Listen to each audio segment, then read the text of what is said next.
Anteriormente estuvimos viendo por qué el sacrificio de Cristo es suficiente, porque no se realizó en un tabernáculo terrenal, sino que entró en la inmediata presencia de Dios como nuestro representante.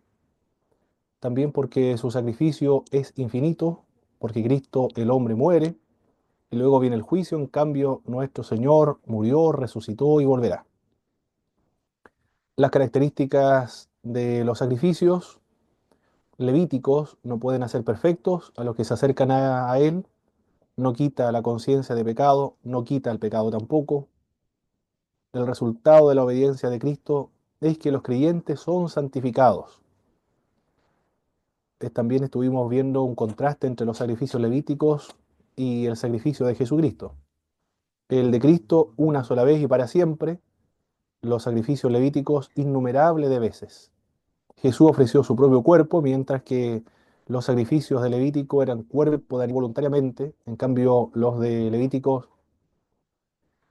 como eran irracionales, entonces no tienen voluntad, no tienen razón, no le preguntaban si quería hacer el sacrificio para, para servir como ilustración de la obra que Cristo iba a realizar en el futuro. Eran animales irracionales, por lo tanto no hay ninguna voluntad de parte de ellos. También estuvimos observando lo que significa el hecho de que Cristo, cuando terminó de ofrecer su sacrificio, se sentó. Indica que completó la obra del sacerdocio.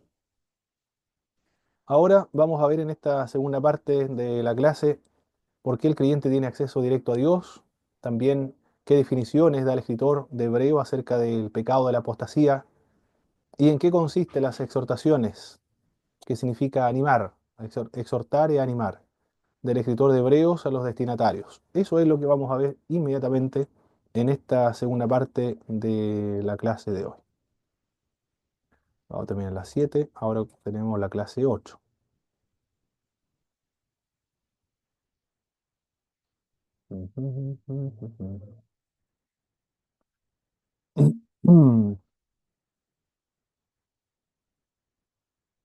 Aquí estamos viendo.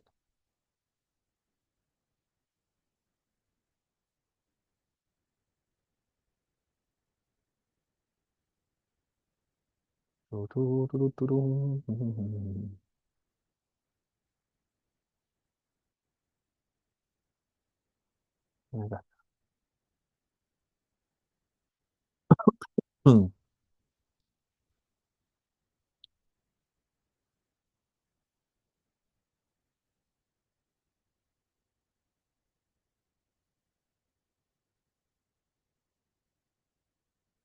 Estamos en el capítulo 10, verso del 19 al verso 25, por favor. ¿Quién podría darle lectura a esta porción de la Biblia?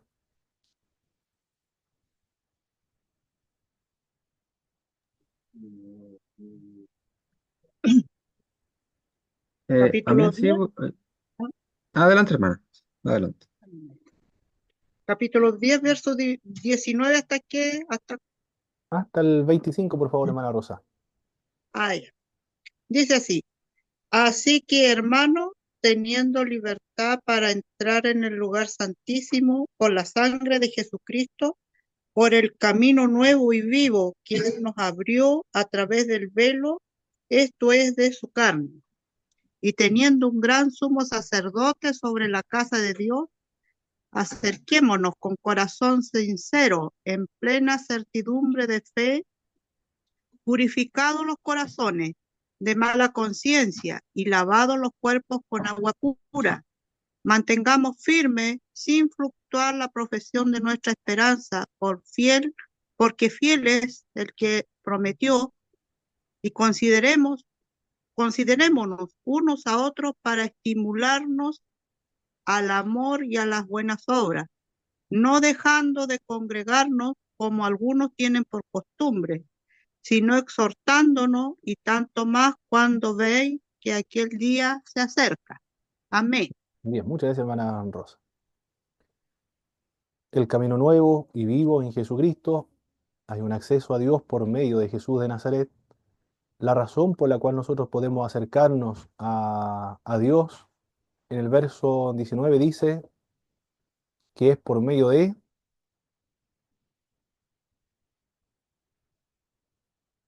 La sangre de Jesucristo. por medio de la sangre de Jesús de Nazaret. Recuerde que el contraste y lo que está tratando o hablando el autor de Hebreos en esta sección, en este contexto, es de una comparación entre los sacrificios del Antiguo Testamento, los sacrificios levíticos, con el sacrificio de Jesús de Nazaret. Los sacrificios levíticos no podían permitir esto, no era posible. El sumo sacerdote una vez al año ingresaba al lugar santísimo. En cambio ahora nosotros podemos ingresar al lugar santísimo. Y la razón es por medio de la sangre de Jesús de Nazaret. ¿Qué más? En el verso 20, por el sacrificio del Señor Jesucristo. Y también nosotros tenemos acceso al lugar santísimo. Cuando hablo del lugar santísimo, ¿a qué me estoy refiriendo?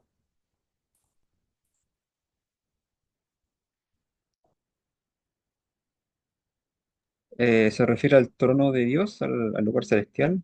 O sea,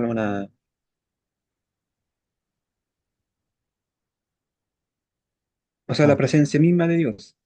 yo, lugar celestial, la misma presencia de Dios. Muy bien. O la inmediata presencia de Dios. A eso nos referimos, ¿ah? A la misma presencia de Dios. Cuando hablamos acerca del lugar santísimo, nos referimos a la inmediata presencia de Dios, a la gloria de Dios, o al misterio de Dios. Me gusta más ese término, al misterio de Dios, porque ¿cómo explicar aquello si no es un lugar? Nos referimos al lugar especial donde Dios mora, pero no podemos decir un lugar donde Dios mora, porque nosotros nos encontramos dentro de Dios.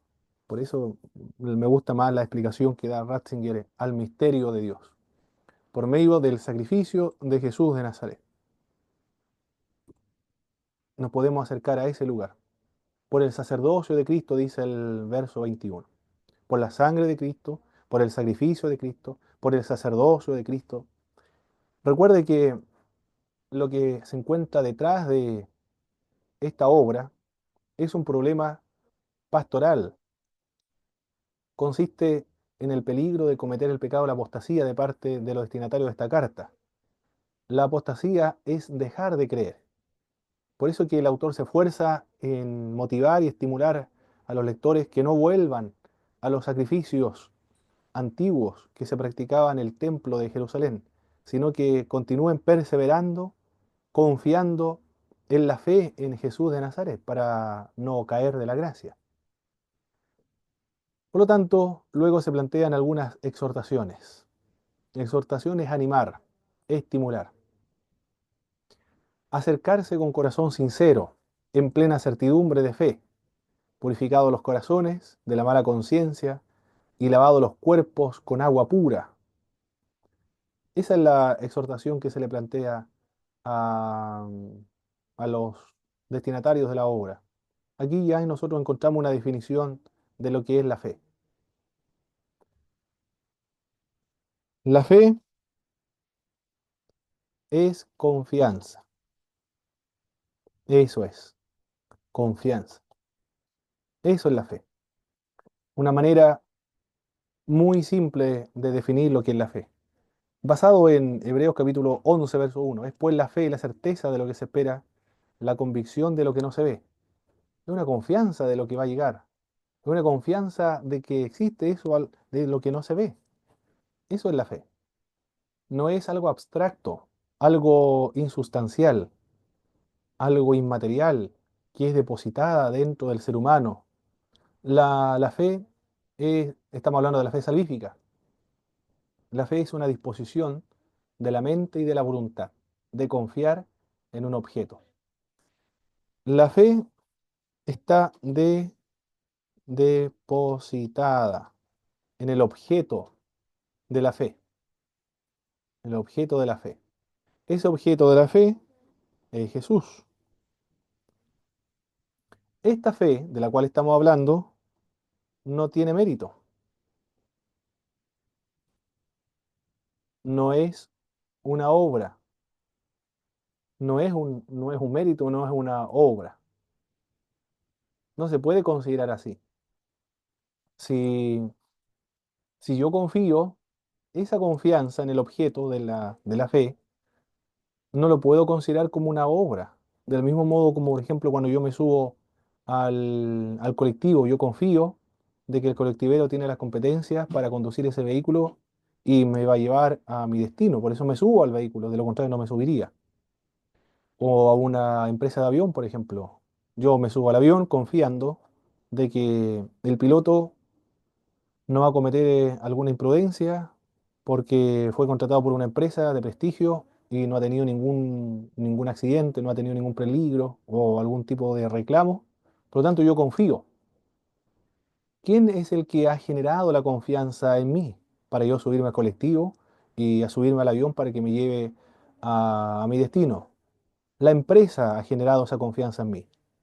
El que ha hecho la obra y en quien reside el mérito para generar esa confianza en mí es la empresa o es el chofer, y por eso yo confío por los testimonios que se han dado. Del mismo modo cuando con el jefe o la empresa donde usted trabaja, usted confía en esa empresa, confía en el jefe que le va a cancelar el sueldo a fin de mes, porque usted ha escuchado testimonios de que siempre se ha cancelado en la fecha correspondiente y va a cumplir con el contrato también, cierta cantidad de dinero cuando concluya el mes. Por eso va a trabajar, de lo contrario, si no confiaría, no iría a trabajar. Eso es la fe, confianza. La fe salvífica es confianza, pero la fe salvífica es la confianza no en uno mismo. Aquí lo voy a escribir también. No, no es una confianza en uno mismo. No es la fe en la fe. No es la fe o la confianza en la fe. O tampoco no es la confianza en mi inteligencia para confiar, sino simplemente confiar en el objeto, en Jesús. Él es el que me ha generado alguna confianza. En eso no hay ningún mérito, no hay ninguna obra. Por lo tanto, la salvación no es un- una recompensa que se da a aquel que cree, porque la fe, de hecho, en la Escritura, la fe es una antítesis de las obras. Ya en ese sentido, como lo describe la Biblia, no puede ser considerado como un mérito o como una obra, porque es la antítesis de las buenas obras. ¿Alguna pregunta con respecto a la fe, mis queridos hermanos? No sé si lo logré explicar bien, la fe salvífica de la cual estamos hablando.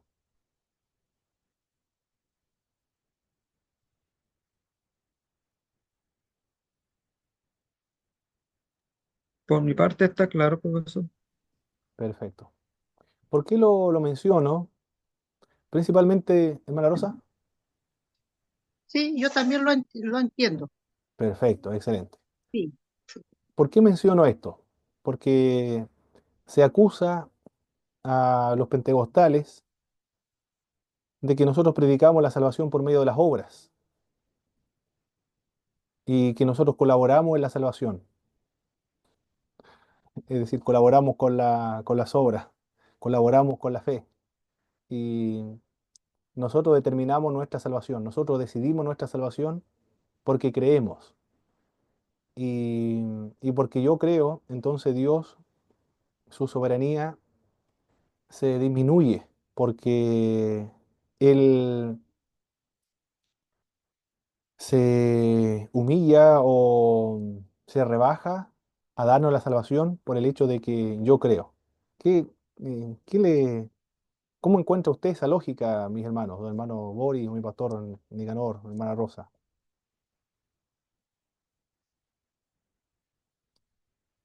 Si yo creo, yo estoy determinando y decidiendo mi salvación. Entonces Dios no podría ser soberano. Y si yo creo, Entonces, Dios debe someterse a mi voluntad y la voluntad del ser humano es sobre la voluntad de Dios y tiene que darme lo que es la salvación por el hecho de que yo crea. ¿Cómo ve esa lógica de un grupo hacia los pentecostales? No, yo creo que eso no está bien. Hay un problema en esa lógica, hay un problema lo que está detrás de todo eso, de esas interrogantes, es un concepto de la soberanía de Dios que no es muy bíblica. Es una soberanía distorsionada de la Biblia, de lo que es Dios. Porque Dios en su soberanía, desde la perspectiva bíblica, ha determinado que el ser humano sea salvo, sea regenerado por medio de la fe. Ha condicionado, ha establecido una condición para salvarse, y esa condición que Él ha establecido es la fe. Lo menciono este día de la fe para entender bien, porque nos vamos a enfrentar de hace un tiempo a esta parte, a estos tipos de lógicas, pero estas lógicas tienen un trasfondo, tienen un trasfondo filosófico teológico, y ese trasfondo filosófico teológico es que el ser humano prácticamente tiene que ser un robot para que Dios sea soberano. Dios no es soberano si el ser humano no es un robot. Por eso lo menciono.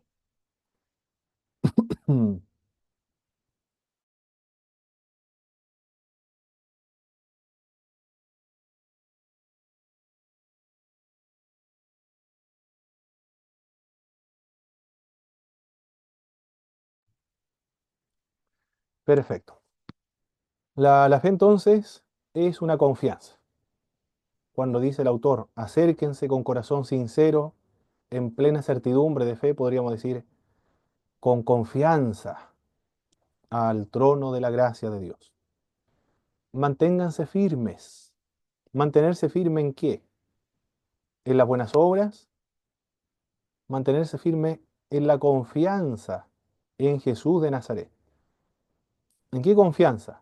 Que la obra que Cristo realizó en la cruz del Calvario, siempre se debe responder a estas preguntas, cuando se plantean preguntas de esta naturaleza, se debe responder en base al contexto donde se encuentra el texto bíblico que estoy eludiendo.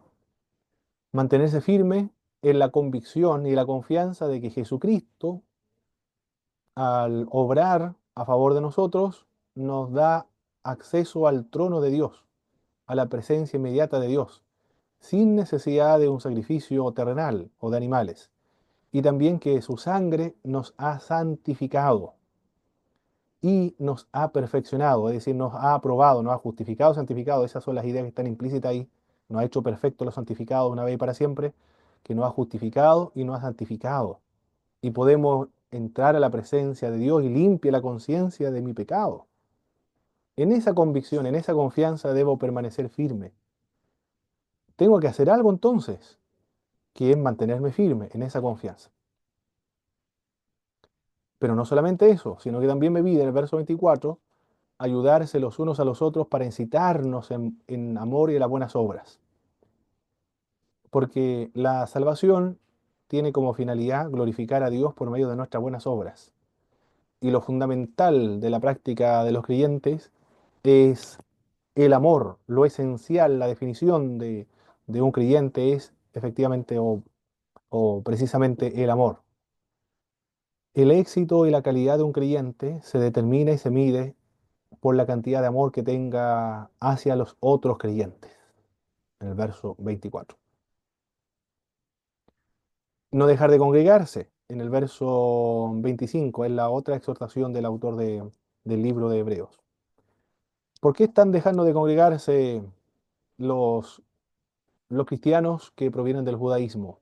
Por las persecuciones que se están produciendo a esta iglesia en particular. Y está corriendo el riesgo de cometer un pecado que más adelante lo va a mencionar y que ya lo había mencionado anteriormente, que es el pecado de la apostasía. El autor de Hebreos pasa de la teología a la exhortación práctica ahora. Dice tres cosas de Jesucristo Dice que Jesús es el camino a la presencia de Dios, mostró durante toda su vida cómo era Dios, pero en la cruz reveló completamente el amor de Jesucristo hacia toda la humanidad. Jesús también es el gran sumo sacerdote sobre la casa de Dios en el cielo. Es el mediador, el que intercede por nosotros, el que nos representa y ofreció su propia sangre por nosotros en el paraíso de Dios. Jesús es el único que puede limpiar de veras la mancha del pecado. Por tanto, el creyente puede acercarse a Dios, mantenerse firme y estimularse en buenas obras y al amor entre los unos a los otros. Profesor, ¿Sí, hermano Boris? ¿cuál es esa versión que se cita abajo en la última parte del versículo 24? La Biblia, la Biblia de nuestro pueblo. Esa es la Biblia de nuestro pueblo. Aquí la tengo en una cabecita. Es antigua, esta la conseguí en la Feria de las Pulgas. La Biblia para el Ah, pueblo de Biblia de Dios. nuestro pueblo. La Biblia, a ver cómo dicen, la Biblia para el pueblo de Dios. Mm. No creo que no, esa no es. Tiene que ser otra. No, esa es. Mm, mm. ¿No es el libro del pueblo de Dios? Biblia del pueblo de Dios. A ver, ¿dónde está la otra? La Biblia de nuestro pueblo. Ah, esta es la de nuestro choque. Esta es. La había confundido con la otra. La Biblia de nuestro pueblo, esta es. Usted parece que la Ah, tiene, ya, ya. hermano Boris. Más grande, ¿cierto? Sí, sí, sí la tengo. Sí, yo la tengo en una versión más pequeña. Ah, ya, ya. También de Alonso Choque. Ah, pero es la misma de acá. La Biblia de nuestro, esa es la Biblia de nuestro pueblo. Esa es la versión de la Biblia. El- ¿Qué razones impide a los hermanos asistir al culto? Ahora, puede ser por el miedo, le da vergüenza de ir a la iglesia. Hoy sería terrible esa condición, situación. Yo no sé si usted conoce casos como eso, de que a alguien le da vergüenza ir a la iglesia. Es un cristiano secreto de Jesucristo, un discípulo secreto de Jesús de Nazaret. ¿Será posible un cristiano secreto de Jesús? Que nadie sepa que es cristiano. Es raro, ¿ah? Pero puede ocurrir. O también puede que le fastidie relacionarse con gente que no es como uno, puede que considere a algunos creyentes como muy vulgares, pero no se debe olvidar que para Cristo y para Dios no existen los creyentes vulgares, Cristo murió por todos y no solo por algunas personas respetables. Puede ser también por engreimiento. Esto lo dice William Barclay cuando pregunta y quiere aplicar este pasaje bíblico de no dejar de congregarse a las iglesias de hoy. Pues considera que en ella existen muchas faltas, pero también debe recordar que la iglesia no solo va a recibir, sino que también se va a dar. Si piensa que en la iglesia hay ciertas deficiencias, él debe estar allí para ayudar a superar esas deficiencias. La Biblia del Peregrino nos otorga algunas razones por las cuales el creyente se ausentaron a las reuniones. Ahora volvamos atrás otra vez. ¿Por qué los creyentes que se hicieron cristianos, que provenían del judaísmo y que son los destinatarios de la obra de Hebreos, se ausentaron de las reuniones? En el texto no se dice claramente la razón, pero se insinúa más adelante, por miedo a la persecución. Por eso que no se están congregando, porque saben que va a venir una persecución y ellos no quieren ser identificados como personas que van a la iglesia. Aunque la iglesia se reúne en las casas, pero también hay personas que lo pueden denunciar. Tensiones también dentro de la comunidad. Es la otra razón por la cual algunos creyentes no están congregándose, porque hay tensiones dentro de la iglesia. Hay conflictos internos. Desaliento también. Hay desánimo de aquellos que encontraban demasiado tarde la venida del Señor. Se dijo que Cristo venía, pero sin embargo no está llegando. Se está demorando mucho. Entonces comienzan a desalentarse y a desanimarse y por eso no van a una congregación. La Biblia Peregrino detecta que esas posiblemente pueden ser las razones que el texto más adelante lo menciona, por las cuales ellos no se están acercando a los templos. En esa época no había templo, me refiero a las iglesias casas. ¿Qué les pareció las razones que da esta Biblia, el peregrino, en su comentario, para explicar por qué se están ausentando de las reuniones de los cristianos en las casas? Disculpe, profesor, el motivo era las persecuciones, dijo. La persecución, las tensiones dentro de la comunidad que se va a mencionar más adelante, el desaliento, el desánimo, porque encontraban que la venida de Cristo se estaba tardando mucho. Ya, y ese comentario es de la Biblia del peregrino, dijo. Biblia del peregrino, sí, Ya. la Pero Biblia del sale aquí peregrino. también en la Biblia de nuestro pueblo, porque está esta es la misma del peregrino, solamente que en versión latinoamericana, tengo entendido. Ah, muy bien, muy bien, muy bien. ¿Sí? Correcto. Pero, ya. Es que para verlo si sale el mismo comentario aquí en la. Ah, ok. Ya. Es del 10 verso 30 y ¿cuánto dijo? 5. No dejar de congregarse.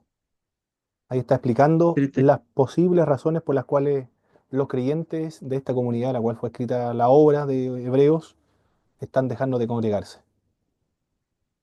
25. A Mm, ver, exacto. 25 dice, no faltemos las reuniones como hacen algunos, antes bien animémonos mutuamente, tanto más cuanto queremos acercarse al día del Señor.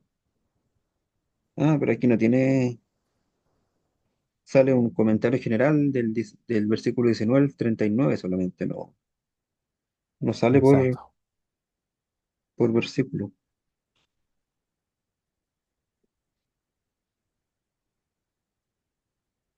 Muy bien. Hermana Rosa, mi pastor Nicanor, ¿ha visto usted estas razones en sus iglesias que son las mismas por las cuales se ausentan los hermanos de hoy?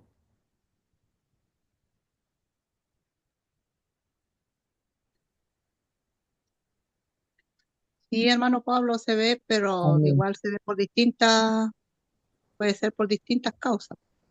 Por ejemplo, unas dos causas, hermana Rosa, para no ser prejuicioso, porque si leemos este texto bíblico, no dejar de congregarse como algunos tienen por costumbre, hay que preguntar Puede ser, por qué los hermanos no están yendo a la iglesia, porque ¿cuáles son las razones, hermana Rosa, aparte de las que hemos mencionado?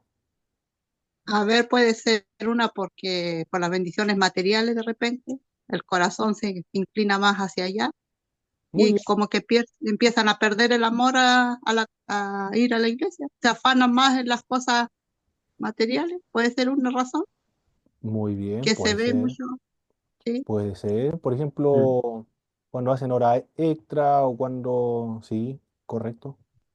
En el trabajo, un día domingo, por ejemplo, o también cuando, es que hay tantas razones, causas, por ejemplo, que se podría confundir. Hay Cuando muchas es razones. obligado, ya no hay, no es por temas de materialismo o por interés egoísta, sino que está obligado a ir un día domingo al Eso es culto, por distinto. ejemplo. Exactamente, hay distinto. Hay cuando voluntariamente y sin razón externa a él, es que no va a la iglesia, ahí puede ser considerado como un reproche. Muy bien. Profesor, ¿Sí, hermano Boris? sí, mire, aquí encontré el comentario del versículo 25 en la Biblia de nuestro pueblo. Ya, Dice, les amonesta con severidad a participar en las asambleas, la celebración eucarística sobre todo, dando a entender la manifiesta, repetida y culpable ausencia de alguno de ellos de la vida de la comunidad, por razones que, aunque no nos la dice, las insinúa más adelante, dos puntos. Miedo a la persecución, muy tensiones bien. dentro de la comunidad misma, o simplemente desaliento y desánimo de los que se habían cansado de esperar la venida del Señor, porque les parecía que tardaba demasiado. Exactamente, es la misma. Eso está en la Ah, Biblia de ya, nuestro ya. pueblo, ¿cierto? Sí, lo había en nuestro Pablo comentario, el versículo que él no había leído con Ah, ok, detalle el comentario, así que no, claro. pero aquí sale versículo 21, 22, 23, 24.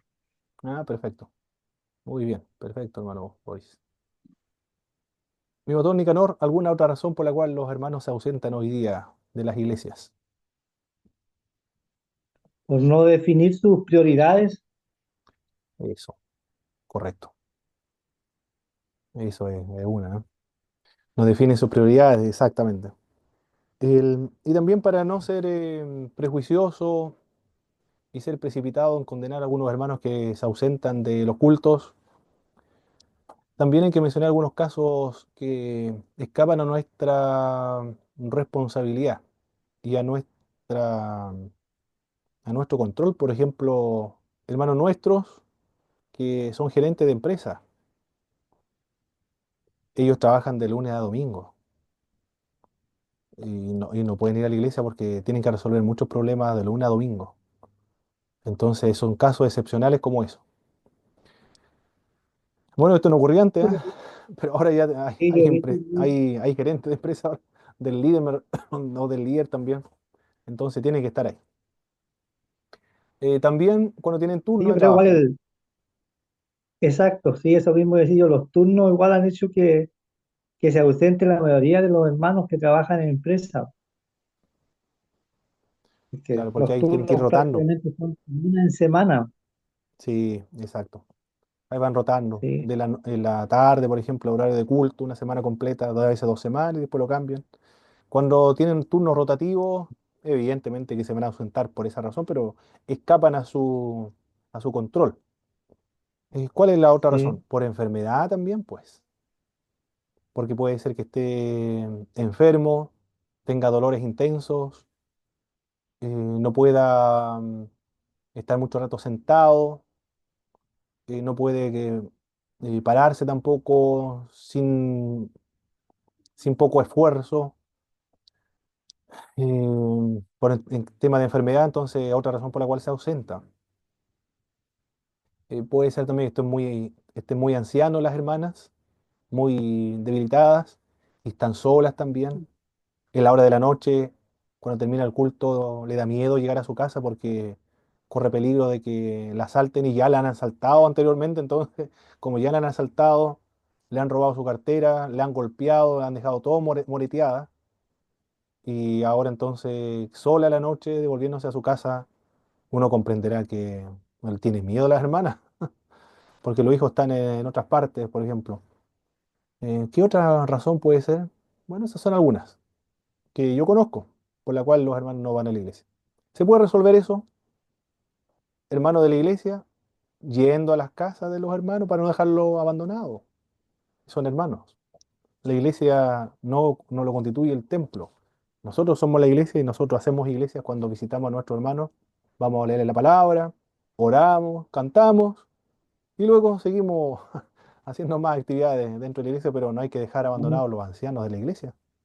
¿Sí, mi pastor Nicanor? Hermano Pablo, Sí, sí, mire, yo, bueno, entrando más al tema, uno de repente igual, yo creo que también pasa porque de repente los comentarios o digamos ya los sermones de repente son desatinados de repente igual. O sea, son muy, no sé si se puede describir como muy ásperos, con palabras muy ofensivas de repente, claro. y eso muchas veces igual repercute en los hermanos, que se Mm, empiezan a quedar. sí, también. Ya, por ejemplo, el tema delicado que siempre la iglesia sufre, el tema del diezmo. El Mm, tema del diezmo es uno, la vestimenta. Esos son temas que de repente repercuten en tanto en la juventud exacto. como también en hermanos que a lo mejor no tienen la costumbre de diezmar, de ofrendar, Mm, de dar sus primicias. Entonces eso yo creo que igual de repente es como un tema igual. exacto. Sí, y pueden desanimarse. Bueno, estamos en la parte del desánimo ahí de los miembros de la iglesia. ¿Me esperan, por favor, Desanimado. un minuto, mis queridos hermanos? Vuelvo de inmediato. Un minuto nada más.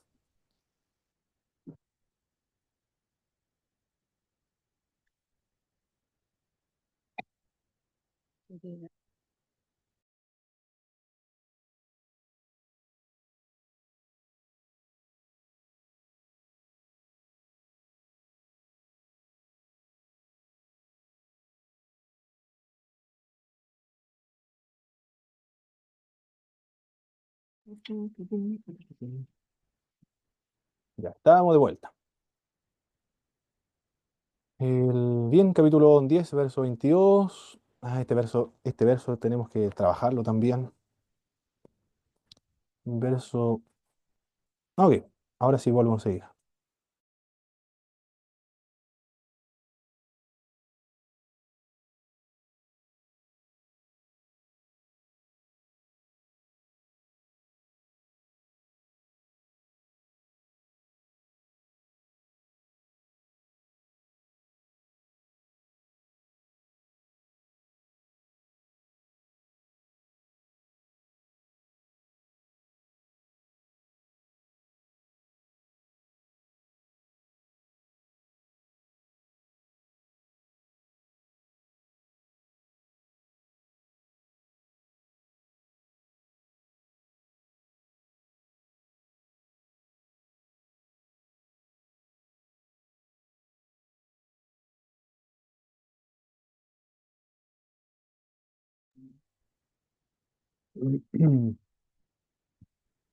Perfecto, mis hermanos. Ahora sí, continuamos. El verso 22. Debemos precisar y explicar ese texto bíblico que no es tan fácil de comprender a menos que se nos expliquen o recurrir a algunos comentarios bíblicos para entender la idea.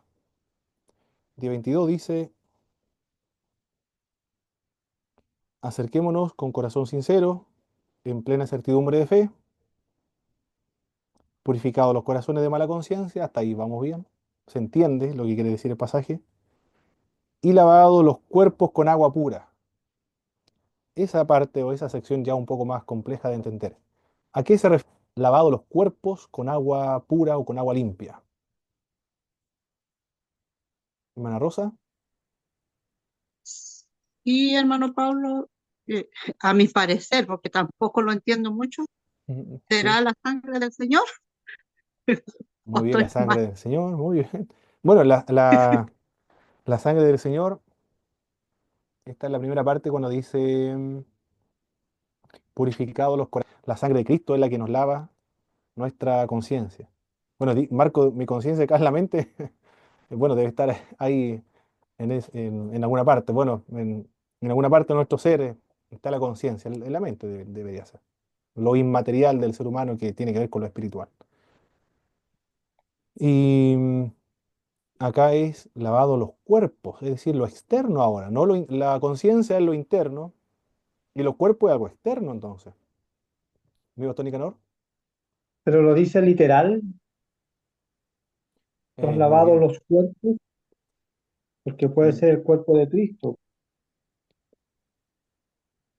claro, en otra versión actualizada, a ver, verso 22 mucho más claro, y la palabra de Dios para todo un poco más accesible el lenguaje. Dios, bueno, perdón, nos ha limpiado y liberado de toda culpa, y ahora nuestro cuerpo está lavado con agua pura. Entonces acerquémonos a Dios con corazón sincero, seguro de la fe que tenemos. Está hablando acerca de la fe nuevamente en estado de conciencia. Bien, vamos a explicar entonces el pasaje bíblico. Al igual que muchos otros escritores judíos de la diáspora, cuando hablo de la diáspora me refiero a los que fueron dispersados, judíos que no se encuentran en Jerusalén o en Judea, sino que se encuentran en Roma, en Egipto y dispersados por todas partes del Imperio Romano. A esos judíos son de la diáspora.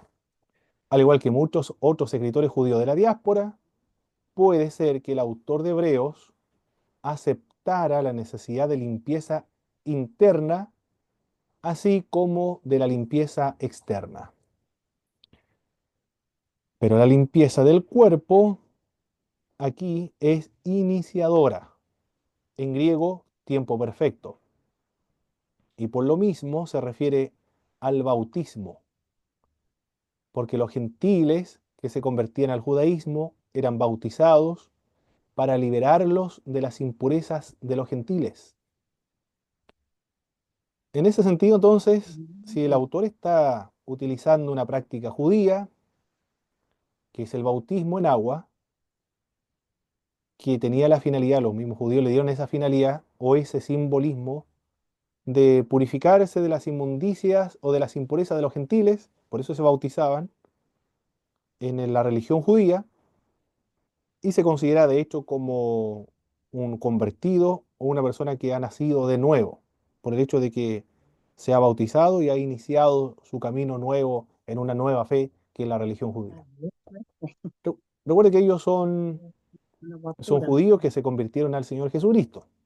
Por lo tanto, entienden el lenguaje, limpiado los cuerpos con agua limpia. Le está diciendo que sean bautizados, que es un símbolo de la purificación exterior, de acuerdo como lo menciona el autor de Hebreo. Ese comentario lo menciona o lo escribe Kinner en su comentario contextual del Nuevo Testamento. ¿Qué le parece ese comentario de este autor? Sorprendente, no lo había entendido. Muy bien, mi hermana Rosa. Muy Sorprendente, bueno. mi hermana Rosa. Mi hermano Boris, mi pastor Nicanor.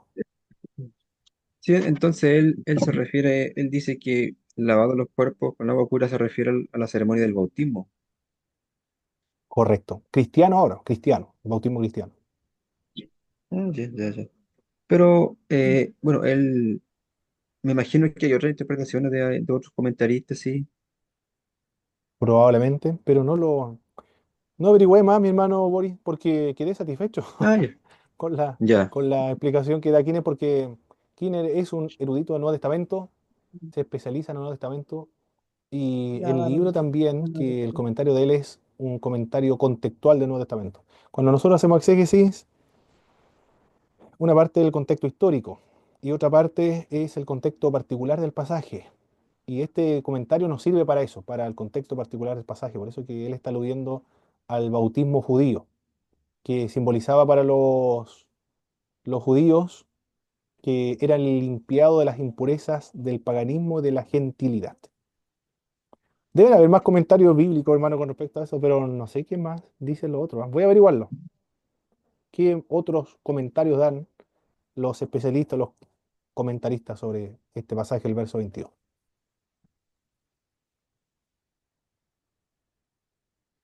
Bien, sigamos con lo siguiente entonces. Sigamos con lo siguiente.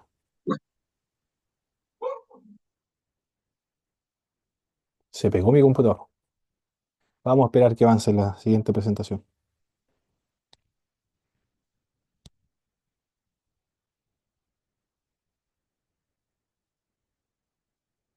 Se va a demorar un poco porque ahí está cargando. Hmm.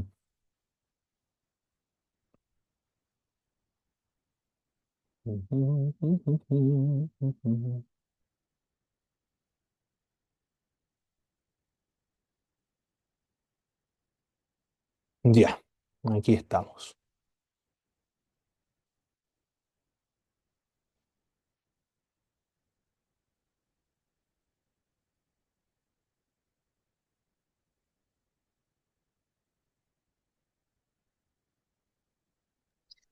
Hermano Pablo, ¿me escucha?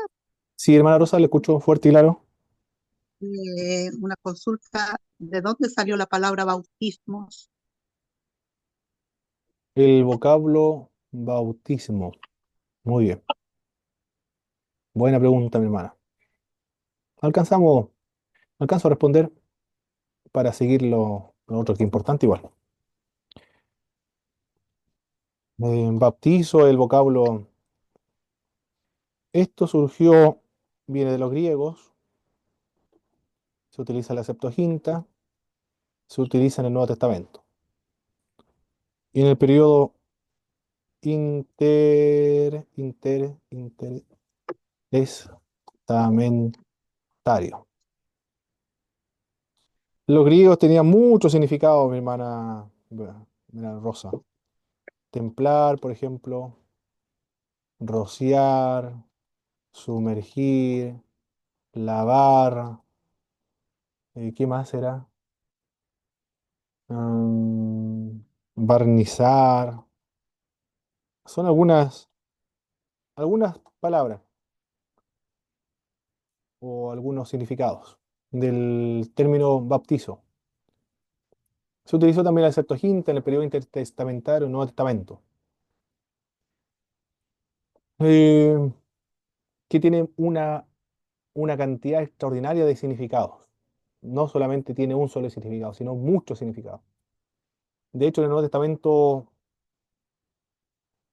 algunos se utilizan como lavar, por ejemplo, lavar las literas o las camas.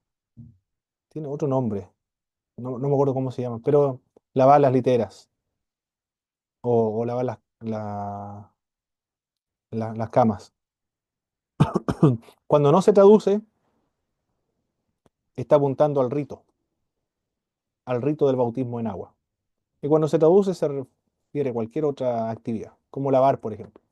Pero viene de los griegos. Bueno, de hecho, en el Nuevo Testamento es escrito en griego, de ahí viene. Pero tiene muchos significados. No tiene solamente un solo significado. El contexto determina qué significado darle. Ah, ya, mi hermano Pablo. Sí, se entiende. Muchas gracias. Perfecto. Muy bien, ahora vamos a leer el verso 26 al 31, por favor.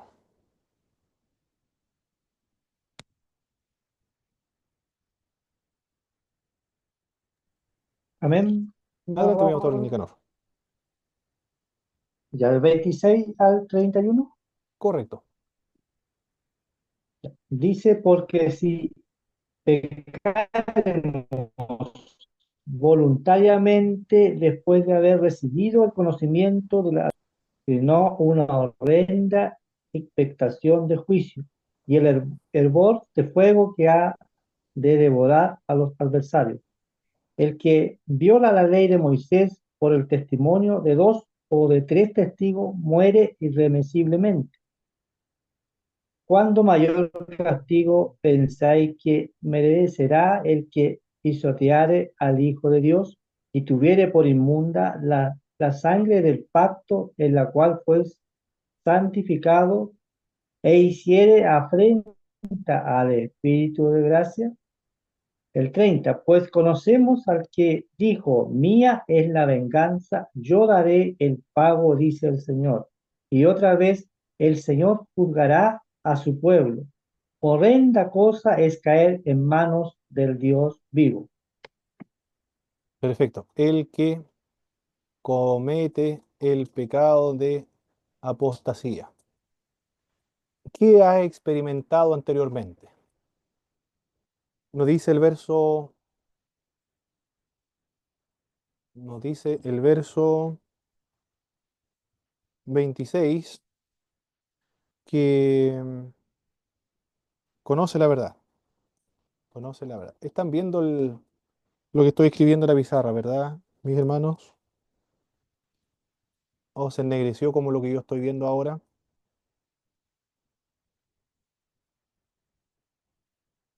Conoce la verdad. ¿Me están escuchando, verdad? ¿Vos? Yo Porque veo bien. Ah, ok, porque mi pantalla se Sí, ennegreció. sí, yo No veo se bien. ve bien. Ah, ok, ya. Conoce la verdad entonces. ¿Qué más ha experimentado el que comete el pecado de la apostasía? Fue santificado. Santi, fue santificado, verso 29. Y también conoció el Espíritu de gracia. O experimentó el Espíritu, el Espíritu de gracia, dice acá. El Espíritu de gracia, dice el verso 29. Ya. Esto es lo que experimenta la persona que comete este pecado de apostasía. Pero primero tenemos que explicar qué es lo que es la apostasía. Por favor, si alguien tiene alguna idea de lo que es apostasía. Dejar de creer. Muy bien, muy buena definición.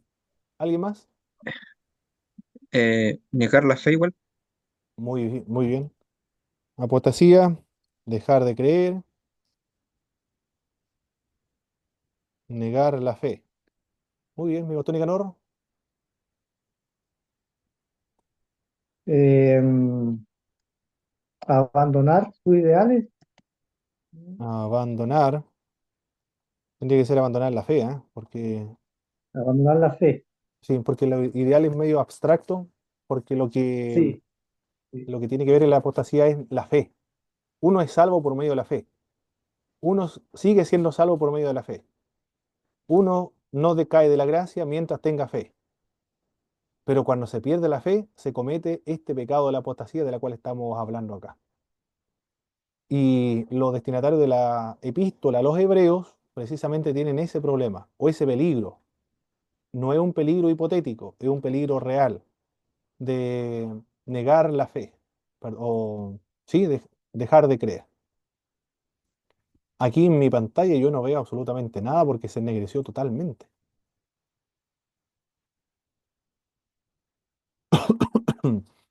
Ahí estoy intentando de salir, pero no puedo salir tampoco. Aquí vamos a ver qué pasa. Ya. Ahora se ennegreció, profesor. Sí, yo tengo mi pantalla completamente en negro. Ahí sí. No sé si es la señal, lo más probable sea la señal, pero está lloviendo, cuando llueve comienza a fallar la señal. Eh, bien. Lo que los discípulos de Cristo, es decir, los destinatarios de la epístola a los hebreos, se les exhorta a no cometer este pecado de la apostasía, sino a permanecer fiel al Señor Jesucristo. Porque si se comete este pecado de la apostasía, pisotean la sangre de Cristo. Dice el verso 29. Se niegan a ver lo sagrado, las cosas sagradas, e insultan al Espíritu Santo de Dios. Es un insulto al Espíritu. Hay algunos que no creen que es posible caer de la gracia.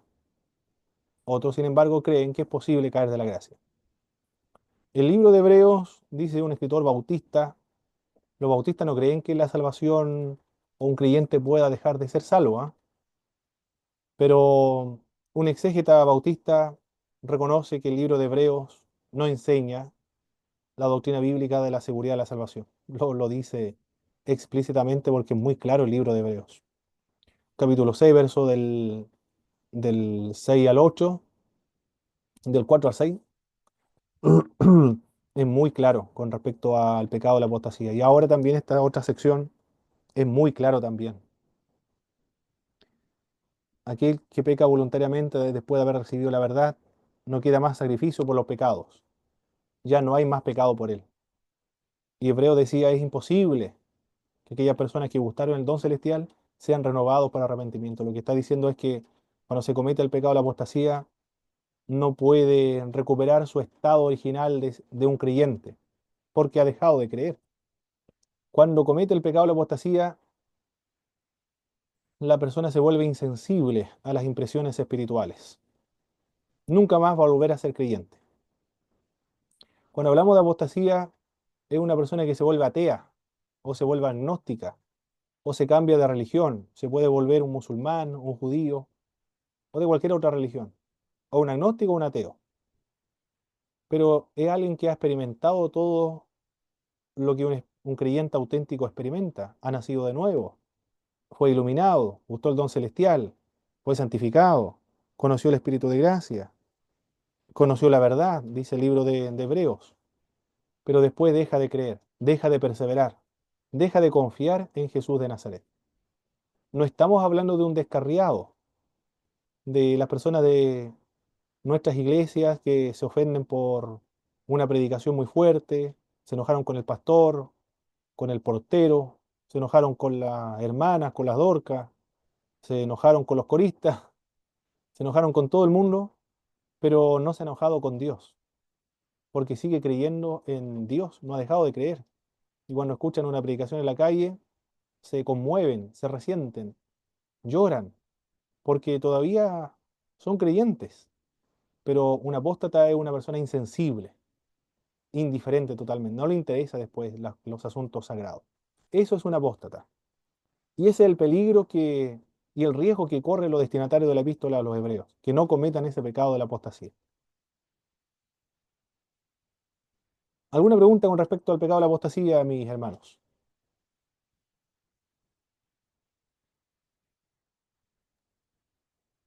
Profesor, ¿Sí? eh, tengo entendido que hay distintos tipos de apostasía en la Biblia. ¿Eso es así, no? ¿O solamente hay un tipo de apostasía? Un solo tipo de apostasía. Cuando alguien deja de creer, no hay otra apostasía. Cuando uno deja de creer, eso es apostasía.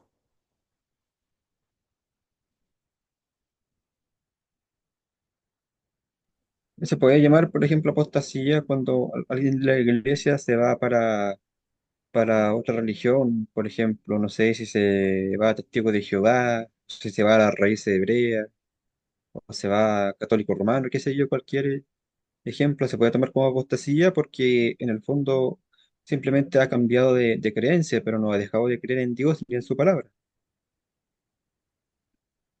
Ah, muy bien. Es un cambio de confesión nada más. Si se va al católico romano tiene la misma doctrina con excepción de los santos, por ejemplo, la oración por los muertos.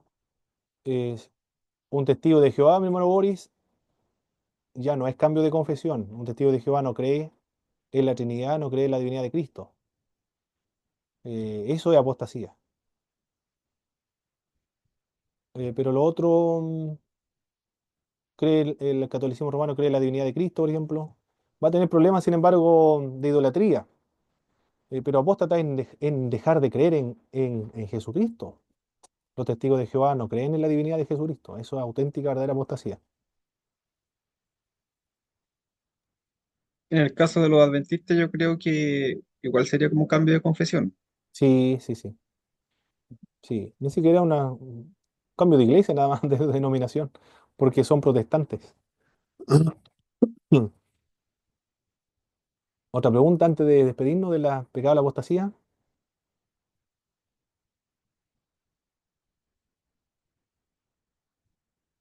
Creo que quedó claro, ¿verdad? ¿En qué consiste el pecado de la apostasía? Para mí está claro, profesor. Perfecto, sí, porque... Sí, sí quedó claro. Sí, Ah, ok. Porque actualmente Profesor, se dice de los apóstoles, por ejemplo, los profetas modernos, teología de la prosperidad, maldiciones generacionales, se dice estos son apóstatas. Pero ellos sí, esos son herejía, pero no es apostasía. No, confunde la herejía, doctrina errada, con apostasía, no es lo mismo. Son temas diferentes. No se debe confundir la herejía con la apostasía. Son temas totalmente diferentes. Un hereje, una doctrina desviada. Eh, en tanto esa herejía no reste divinidad a Jesucristo, esa persona va a ser hereje. Pero si este testigo de Jehová no cree que Cristo sea Dios, ya es eso apostasía, porque la apostasía es negar la divinidad de Jesucristo, que es una doctrina fundamental para la salvación que compromete la salud eterna del alma. Bien, mis queridos hermanos, hemos concluido entonces. Vamos a